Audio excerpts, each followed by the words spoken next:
Бүгін түнде елордаға 16 жас математика жеңіспен оралды. Астаналық оқушылар Санкт-Петербургте өткен халықаралық олимпиадаға қатысып, 6 медаль жеңіп алған. Күміс және қола жүлделерге ие болғандар да бар.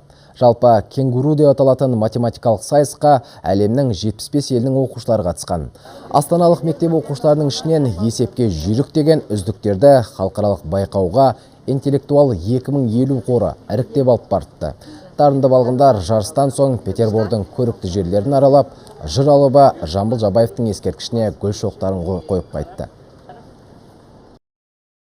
Балалар өте зерек, зейінді, барлық Санкт-Петербургтың көрікті жерлеріне көріп, әсіресе балаларға өте неғаны Жамбыл атасының 150 жылдығында ескерткішіне гүл қойды.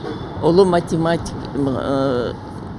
әлемдік математик Эйлердің ескерткішіне гүл қойып, Эйлер институтына барды балалар. Просто сидевшие в школе. Мектепте отыра берген түк қызықсыз ғой. Біз Санкт-Петербургға барып өз білімімізді көрсетіп келдік. Қиын, күрделі дейтін ештеңесі жоқ. Есептер жеңіл шешілді.